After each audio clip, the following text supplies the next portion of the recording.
Pop the glam pain. It's time for the Julie Tussey Show live guest current event scathing expose.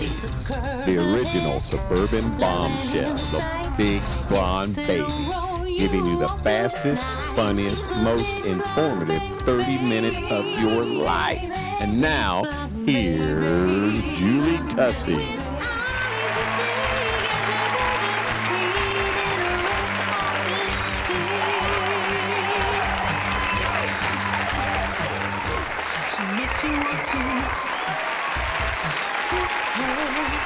Wow, thank you so much, everybody. Oh my gosh. It is almost 2017. Happy New Year's. We at the Julie Tussey Show are so excited about 2017, and we have some awesome and wonderful things coming up for you. Some great interviews, some fun, sassy, frassy things that we'll be doing. It's going to be great. Today, I have a special guest, and her name is Heather Robertson, and she is the woman that has started halfsizeme.com. She is amazing. She has lost 170 pounds. She has kept it off for 5 years. And she has an entire community, a few books, and a whole lot of great information to help us be healthy and help us to be everything that we want to be. So we're going to be talking about the New Year's resolution solution, talking about how to make our resolutions an actual thing that happens in our life and that we're not coming back every single year and making the same resolution and not doing it. So I want to take you into that interview now and tell you Happy New Year and enjoy.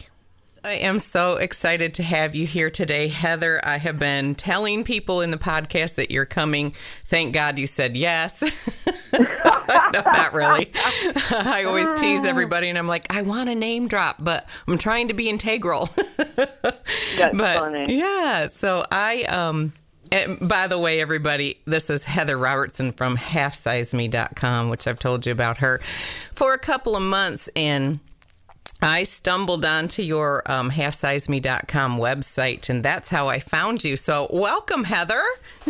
Thank you so much for having me. I'm excited to be here, and I'm glad it worked out for us both. This is awesome. I know. It's kind of crazy when you have two really busy women who are so successful in business and online, right? To get together. Yeah. We definitely are hopping, that's for sure. Yeah. Well, I wanted to talk to you about a few things today. You know, I was thinking, oh my gosh, I could just have her come on every month. It's amazing the insight that you have, but you have quite a story. And so today I wanted to take a little bit of time for the listeners and talk about the New Year's resolution solution. And I named the program. Yeah, I named the program that because it seems like that a lot of times every year, I don't know about you, but I'm guilty of this. I make this resolution that I'm going to be this whole new svelte person, and then it falls by the wayside. So as I was thinking about this resolution solution, I thought about your story. So I wondered if you would take some time today and kind of tell us your story, and then we'll get into how we can fix this resolution problem. Absolutely. Actually, you know what's interesting? The moment I knew my journey was completely different this time versus all the other times I tried to lose weight was the January that I rolled up on in the midst of my journey. I think I was down like 50 pounds at that time. But I remember thinking to myself, for the very first time in my adult life, I wasn't going to be setting those resolutions and then rolling up on the following December feeling like I never made any progress. Right? That's what I typically always felt. So it's actually really interesting because I remember that being one of those aha moments where I thought, this is really different because I'm not going into this new year setting a bunch of resolutions deep down inside questioning whether or not I'm actually going to achieve them.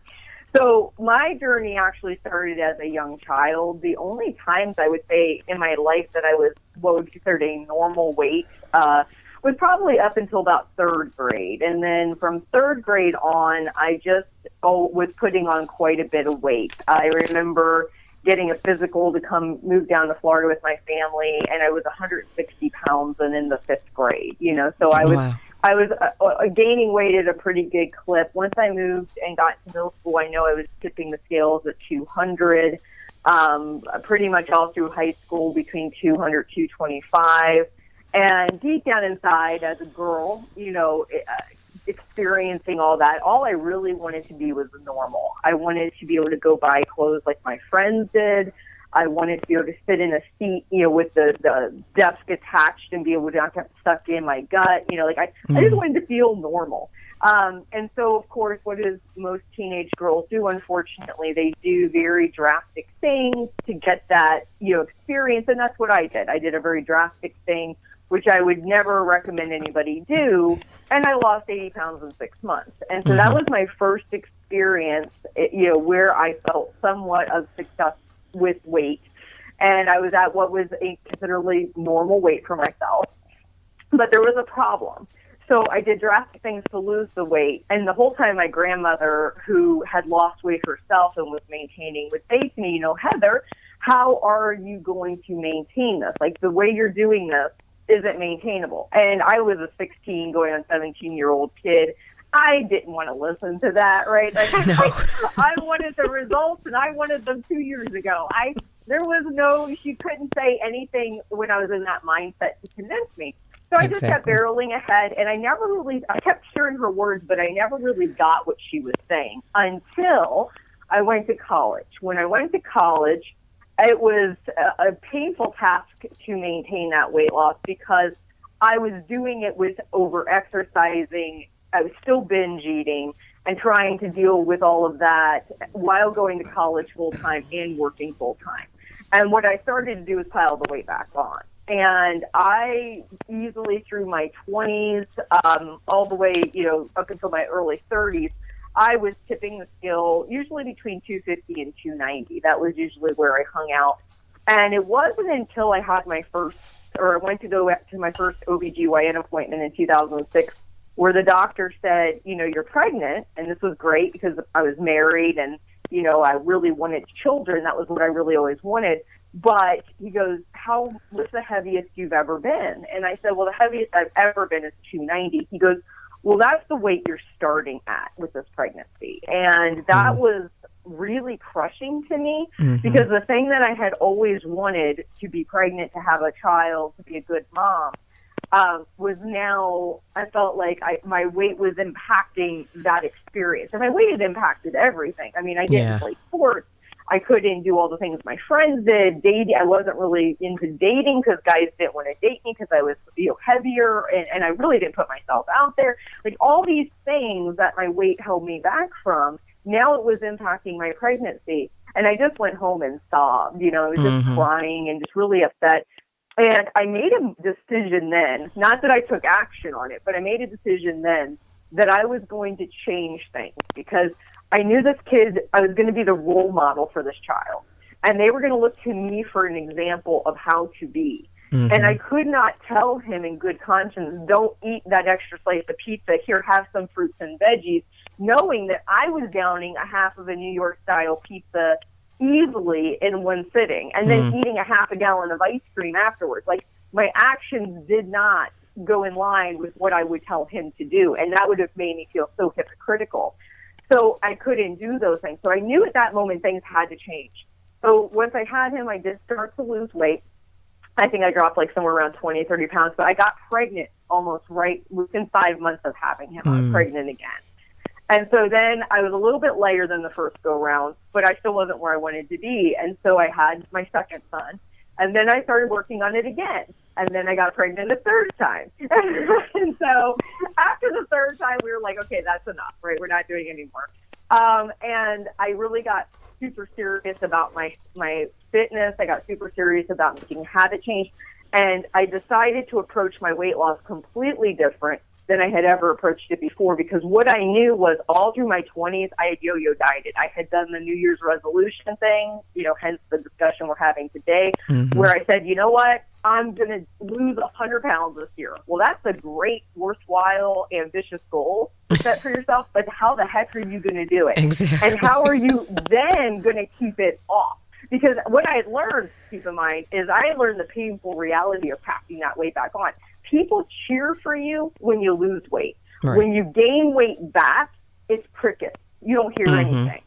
I call it the loudest silence you'll ever hear. When you're putting 100+ pounds back on your body after you lost it, nobody says anything to you about it. No. And I remember feeling very alone, you know. And so I decided whatever I was going to do to lose this weight, I had to be willing to do for the rest of my life. And that was a fundamental change in my thought that I had never, you know, done before. So, and that is why when I lost the weight this time, I allowed treats. I had a much gentler approach with myself because I knew I had to work on my binge eating and I had to work on my relationship with food and weight loss in order to make this sustainable. Right. So you have lost 170 pounds. Correct. And you have kept it off for 5 years.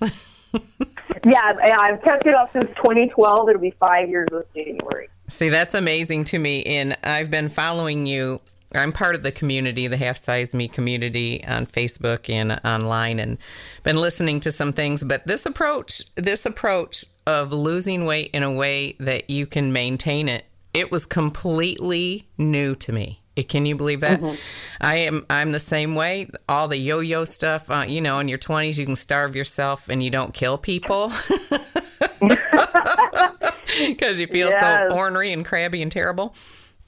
But, you know, I did all of that, and I've kind of maintained through my lifetime. But now that I've gotten over 29, things have been a little harder. And so when I heard that, it was like a revelation to me. I was like, what? And I am a big Weight Watchers fan, which I know, that you probably, 100 pounds of your weight loss was with Weight Watchers. And yes. But I've never gotten to where I want to be.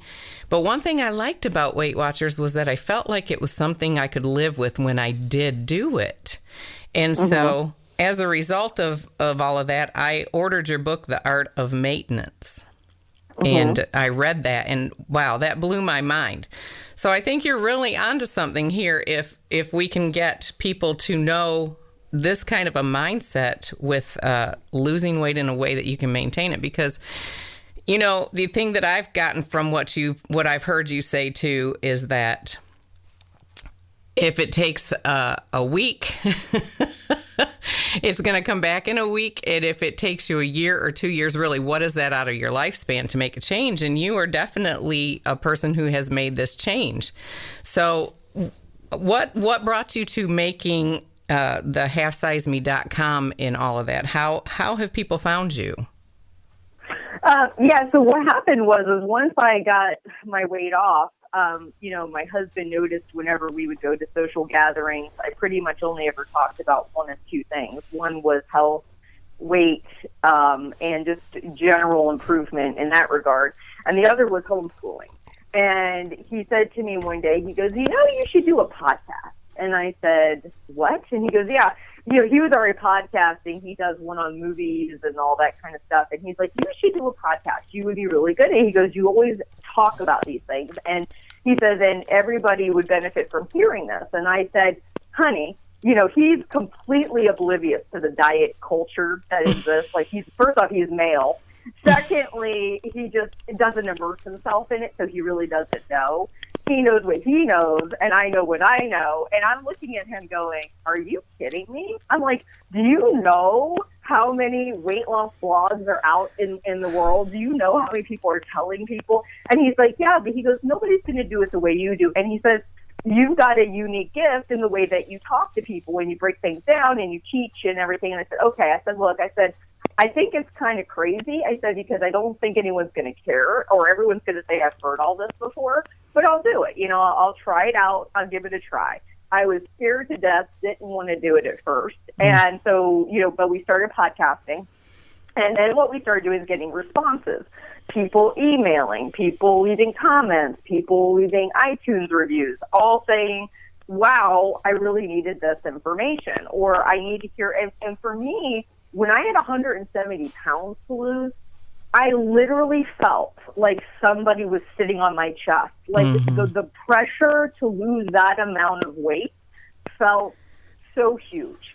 I just looked at my husband, you know, again, crying, because we had to even go out and get a scale that would weigh me over 300 pounds, because I started over 300. My scale that I had didn't go over 300 pounds. And I remember just crying, saying, how am I going to do this? And he would always say to me, how do you eat an elephant one bite at a time, right? So you got to take it in small chunks.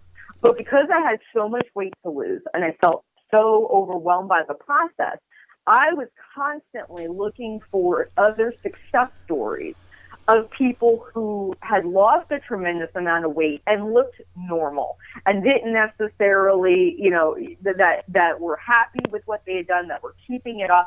And I'll be honest with you, females that have that amount of weight to lose, and back in 2006, 2007, I didn't find a lot. I didn't find a lot of blogs or people to follow during that time.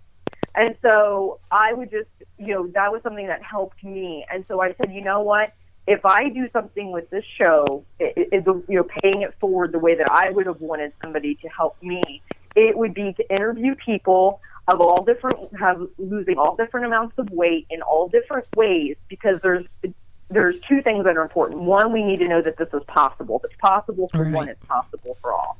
And two, I want to get past the dogmatic approach that says, my way is the only way, and you're crazy for doing it any other way. Because what I have learned, the more people you talk to that have all accomplished the same thing, but all traveled a different road, tells me something.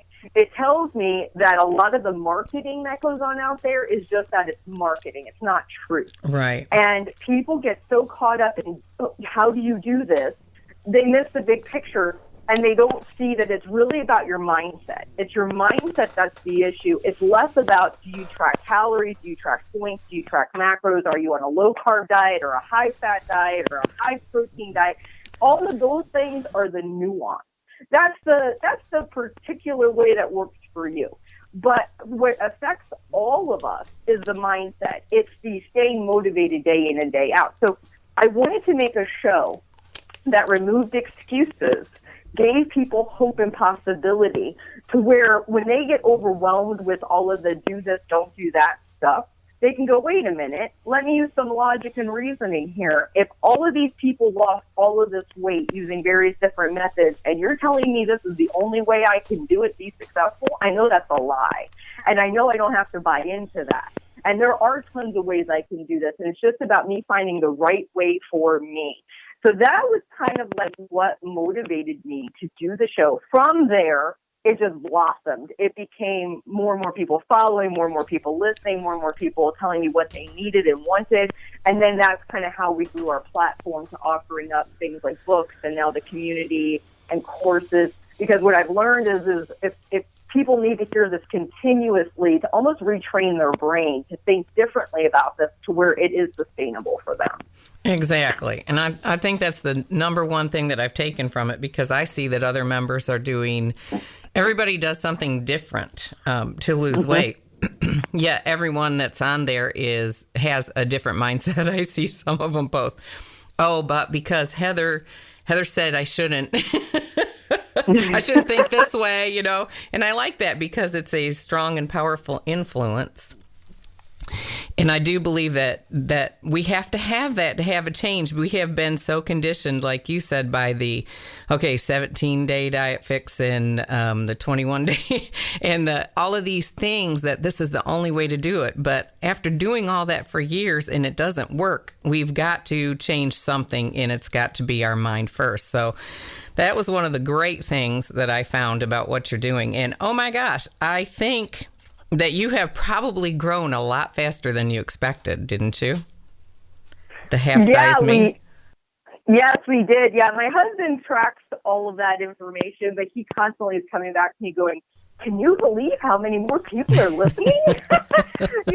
And so, and for me, I look more at the individuals, like as far as I love making the connections with the individual people. Mm-hmm. But what I realize is that I always say this, if you're putting out good stuff in the world, people will find you. Yeah. If your goal is to help and to teach and to offer what you would have wanted or needed, people will find you. You don't have to buy tons of advertisements. You don't have to, go in and try and pull other people's members away from them. You don't have to do those things if what you're doing is legit and you're doing it from a right place.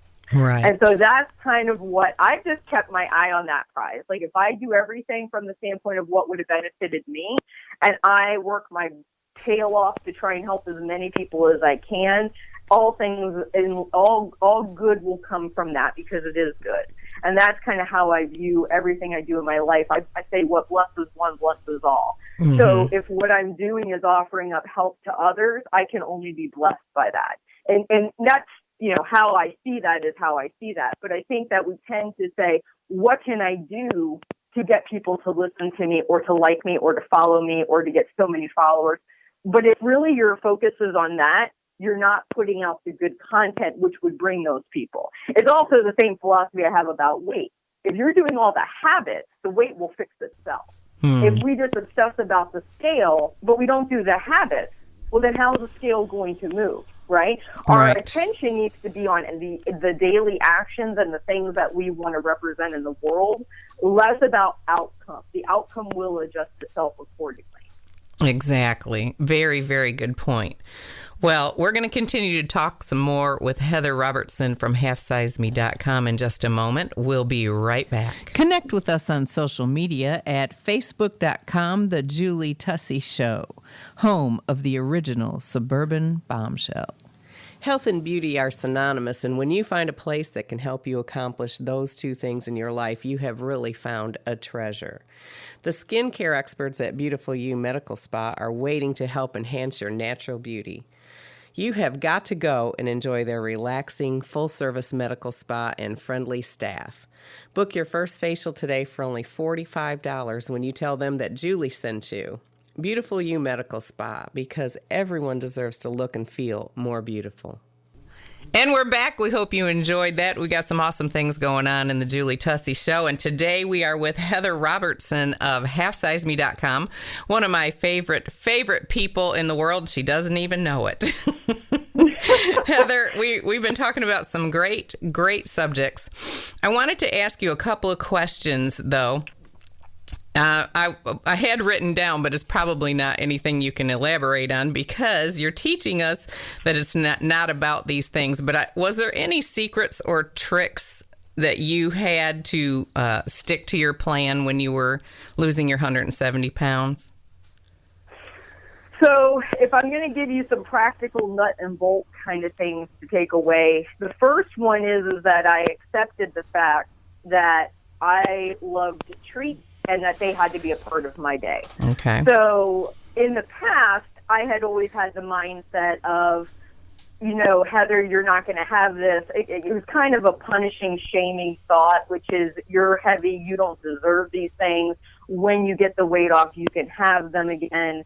It was very, cold and unrealistic, to be honest with you.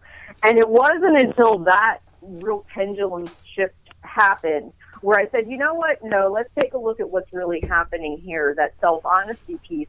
Well, every day you start out with good intentions, Heather, and you eat according to your plan, but then every night you're binging your brains out because you aren't getting any kind of a treat.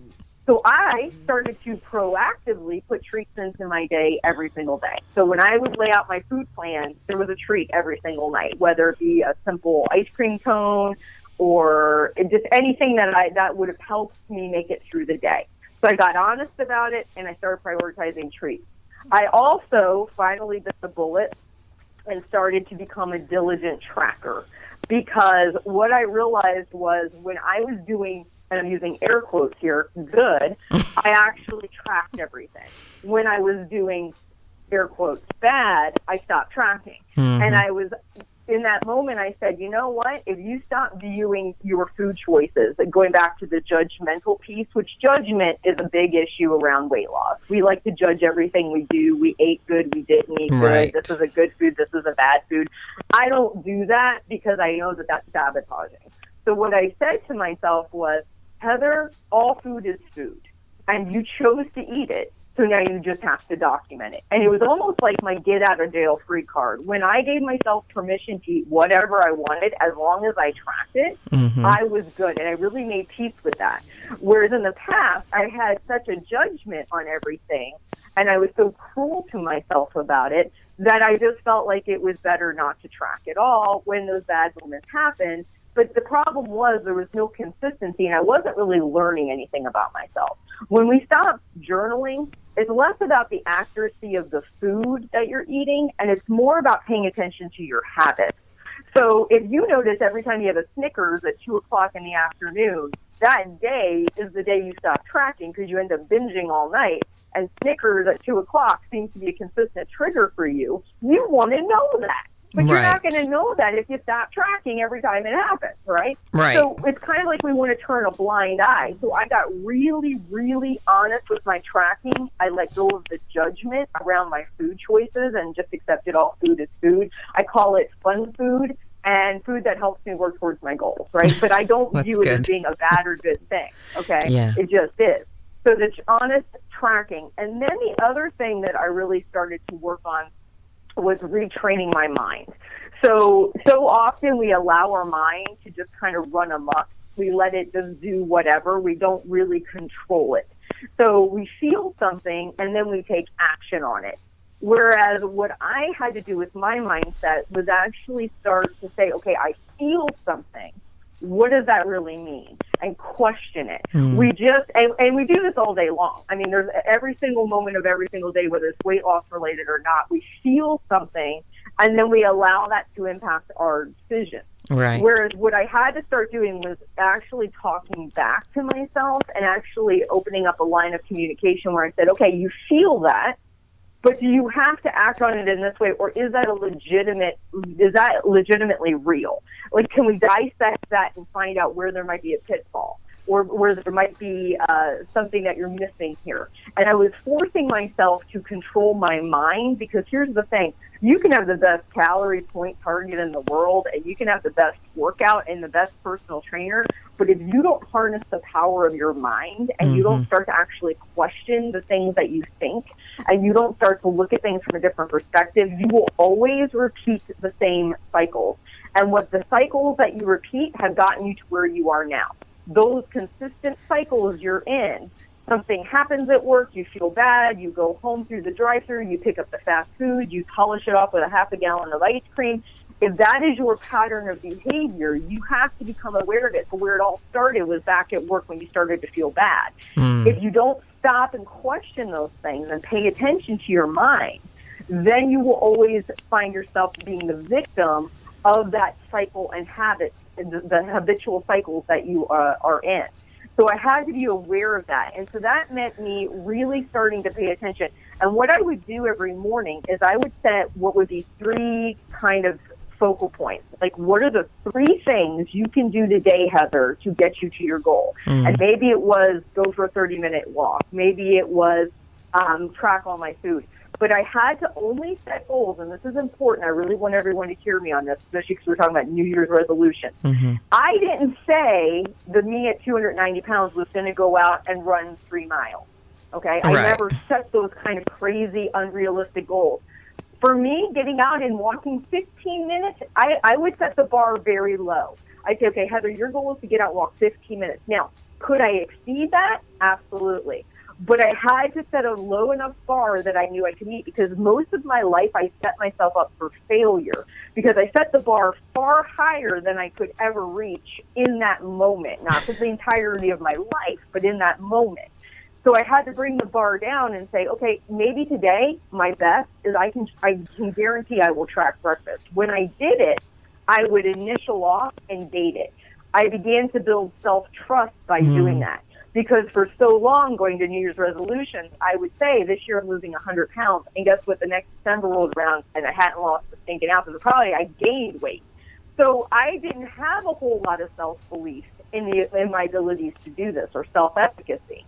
So I had to build that by setting very low daily expectations, actually meeting them. And then once I started getting really good at that, I could bump it up even more. I could say, okay, well, maybe now we're going to go for a 30-minute walk. Maybe now we're going to track the whole day and building.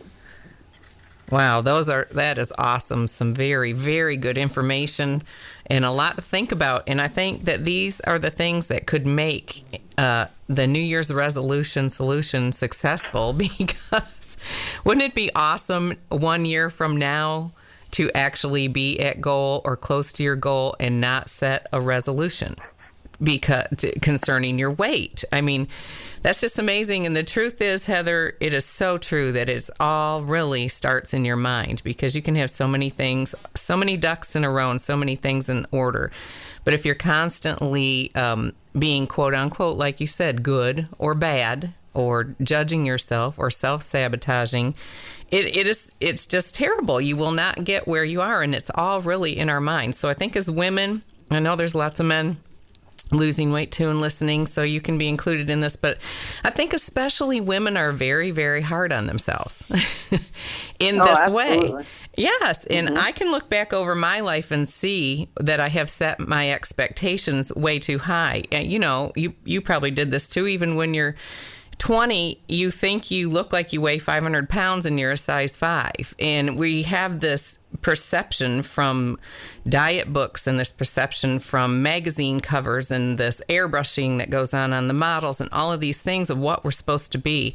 And just to learn to accept ourselves where we are and love ourselves. And I think that is one of the hardest things to do. But I think that a community like halfsizeme.com is a wonderful place to go to feel that women are changing that for themselves, and then they will reach out and love on you and encourage you in doing that. And I think that's why there's so much success with your community and with what you're doing. And I'm so glad to be a part of it, and I'm so glad to have found you on the internet, because you are changing my life. And I think even if it's only 10 pounds or 20 pounds and you don't lose 150 pounds, it doesn't matter. What matters is the changes that happen inside of you.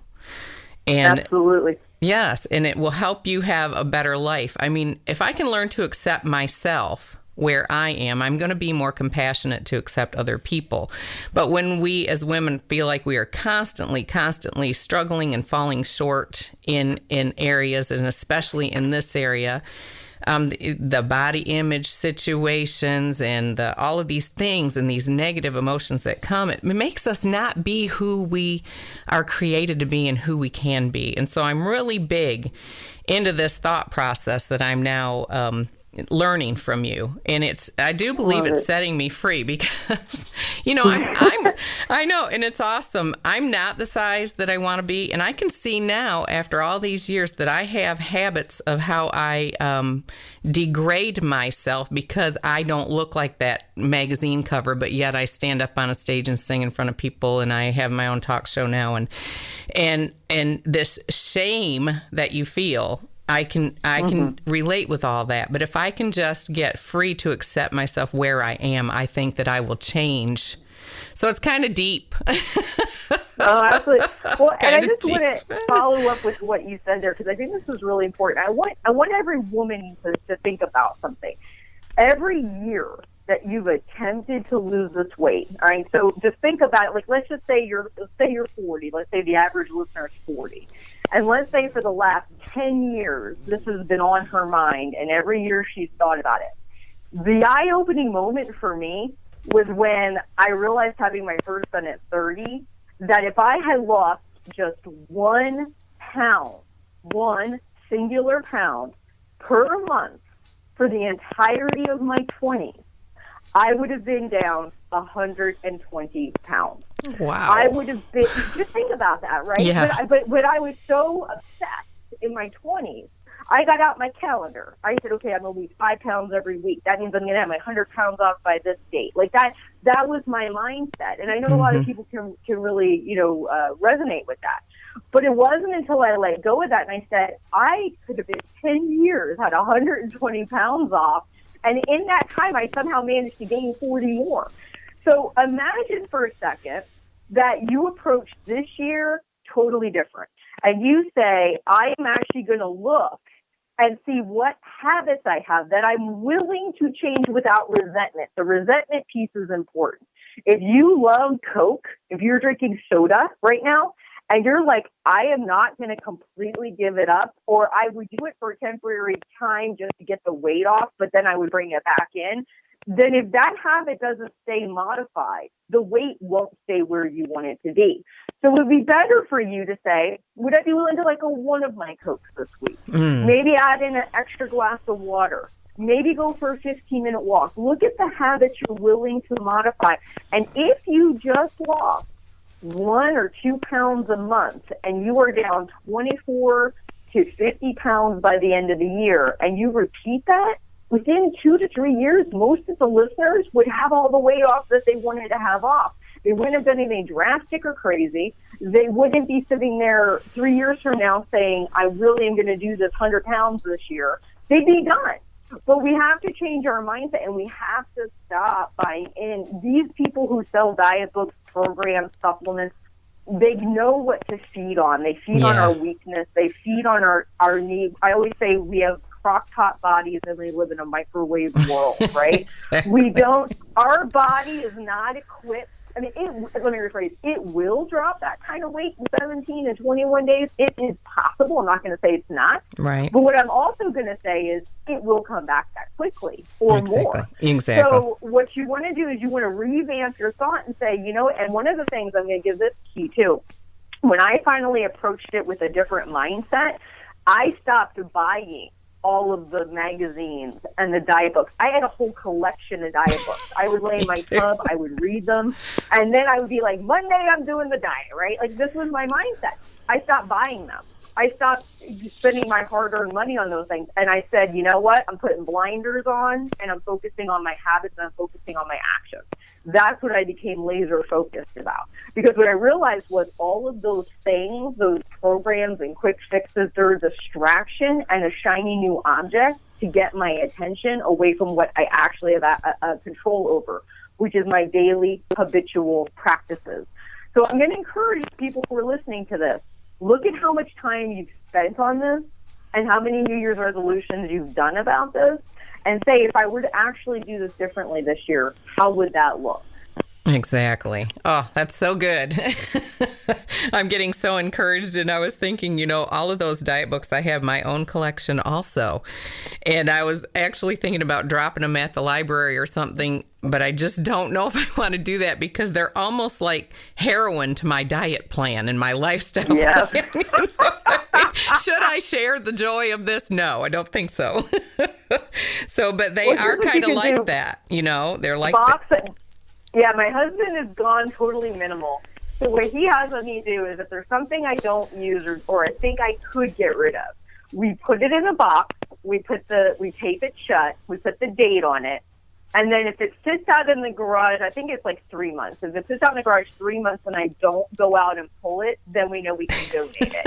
And the other thing that he helped me with to get past that mentality was he would say to me, can you get it in $20 or 20 minutes? So meaning that most diet books, you could probably replace it in 20 minutes or less by going on Amazon and spending $20 or less on Amazon. Yeah. Right? Like you could easily replace it. So if you find you are truly in a bind for the 17-day diet or the whatever diet, you could easily jump on Amazon and buy it, probably even get the Kindle version for a lot cheaper. Yeah. But what it did was it brought my awareness to it. So I realized that and the proof is in the pudding. So if those books worked, would we even be having this conversation? Yeah, would they all be under my bed? Exactly. So here's the difference. I actually did do this. Right, I got to my goal, and guess what? I don't have any more diet books on my shelf because I purged them when I was losing the weight, and I stopped buying them, and then I just refused to buy any more. Now I do buy workout books. I love workout books, and I use them as resources for myself and my clients. Right. But I don't buy diet books anymore because I know that can take you down that slippery rabbit hole, of thinking. Because we're all, even if we've been doing it a long time, you could get caught back up in that. It's the shiny new object syndrome. I mean, we can all become vulnerable with that. Exactly, because it's all of that psychological stuff. You get there and you're like, oh my gosh, I need something to fix me right now. And it's like a drug. Yeah. I have to say that I have been diet book drug free for a year and I'm liking it. I'm enjoying it. I know. And I still haven't lost as much weight as I want to lose, but I'm feeling better. I'm feeling a lot better. We're talking with Heather Robertson today on the Julie Tussey Show, and we're going to take a short break. We'll be right back with you. Find us on social media at facebook.com/The Julie Tussey Show and connect with the best and the most outrageous 30 minutes of your life. The skincare experts at Beautiful You Medical Spa are waiting to help enhance your natural beauty. Enjoy their relaxing full-service medical spa and friendly staff. Book your first facial today for only $45 when you tell them Julie sent you. Beautiful You Med Spa, because everyone deserves to look and feel more beautiful. An official sponsor of the Julie Tussey Show. Please take time to go find the Julie Tussey Show on youtube.com/Gary and Julie Tussey. Again, that's youtube.com/Gary and Julie Tussey. And please subscribe today. Welcome back. Well, oh my gosh, it has just been an awesome segment with you, Heather. I am so thankful that you decided to take time to come on the Julie Tussey Show. We are all about helping people have a better life, and it goes from crazy fun extremes to very serious subjects. So this is so near and dear to my heart. I love what you're doing, and I'm so glad that you took time to share with the listeners maybe some things that will help them to have a New Year's resolution solution so that we're not constantly setting ourselves up for failure every year at the first of the year, but that maybe next year we can go in and celebrate the victories of self-acceptance, having a new mindset, being free of the heroin of diet books, all of those things, you know. So thank you so much for that. I did want to ask you one really quick question, though. Do you have anything new for the halfsizeme.com community or your whole business for 2017? I do. I'm currently in the process. I'm going to be releasing 2 new courses in 2017. The first one's going to be on binge eating and grazing. I've now been coaching for quite a while, and I have found at least 5 very practical actions that help most of my clients with binge eating. So I'm going to be releasing that in January. I'm also working on another course around boundaries, because ultimately what I have learned is that if we don't have good boundaries with ourselves and with others, it's very difficult to lose weight, because we have to be able to manage ourselves and know what's good for us, what's not good for us. And so I'm going to be releasing, I think, probably about halfway through the year about that as well. And then I'm planning on doing some contests in 2017 within the community, some fun scavenger hunt type contests, which I haven't really shared too much. This is the first I'm mentioning here. I'm going to be doing it with some prizes, and we're going to be working on, it's actually kind of cool. It goes in with the whole idea of what blesses one, blesses all. I'm going to call them the helping hand competitions or contests, where community members are going to be helping me wrangle some resources to make easily available in the community. And then we're going to have like first, second, third tier prizes. So that's coming in the near future. But as far as the community goes, that's where I'm putting a lot of my time and focus. And so those will be the areas that I'll be expanding upon this next year. And then at some point in the future, I'm thinking about looking into doing some speaking engagements, but that will be probably in 2017. Yeah. So I was thinking about that for you. Yeah, I told my husband I'd absolutely love to do that. So those are all some things coming in the new year for me. And I just want to encourage your listeners, you know, whether they join my community or not. I mean, I want to encourage them to listen to the podcast if they're serious about weight loss. But also, I offer up a free book, and I find that this book can be a very good, simple starting place if you're really, truly wanting to change things this year. I mean, I had to make the same mistake for well more than a decade, so I get if people still want to do it the way that they've done it in the past. But if you're at that point where what I said somewhat resonates with you, you're kind of like, I'm tired of doing the same resolution every single year, then there is a book called Breaking the Diet Cycle. It's a free book. It's got the audio version, and literally what I do is I talk to you about how to stop that cycle, which I know you jokingly refer to it as your kind of heroin addiction to the books. But believe it or not, there is a rush, like an endorphin rush that we do get from starting a new program. That is actually a really legit thing. And so we kind of get excited about it, like, oh, I'm starting something new. And, right. and I got to go get all this stuff. And this is going to be the moment this all happens. And what I try and explain in this book is that is the issue, right? Like, as long as that is the approach we take, we will really never get to our goals. It's got to be a slightly different approach in order to make it maintainable and sustainable. So this book is, again, free. You just put your email in and you get a downloadable copy of it. I would say that's a great place for a lot of people to start, to where this year, when you do make those resolutions, it might look a lot different than it has in the past.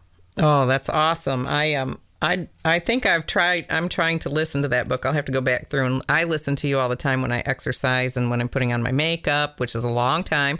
And I'm learning a lot of great things, but you heard it first at the Julie Tussey Show. Some great and wonderful things coming out for Heather Robertson and halfsizeme.com. Now, Heather, is halfsizeme.com the best way for our listeners to reach you?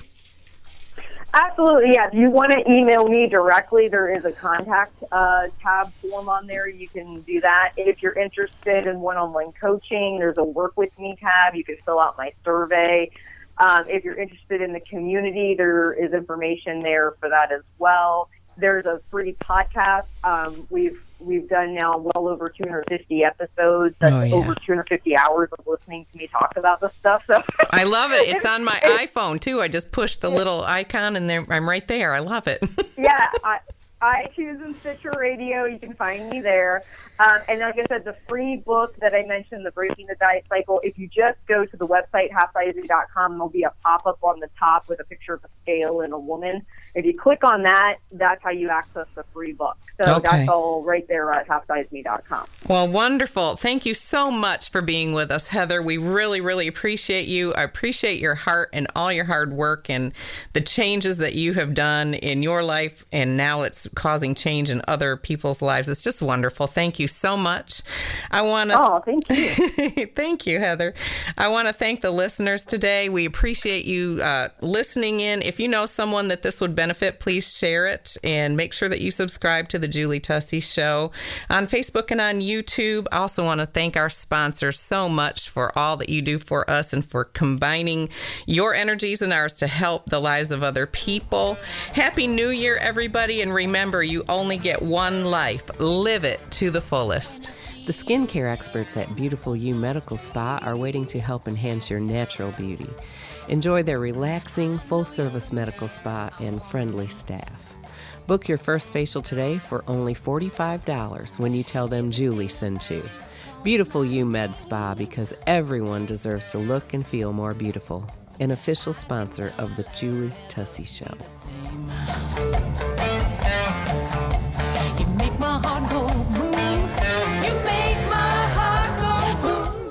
You can find the Big Blonde Baby CD at cdbaby.com/CD/Julie Tussey 2.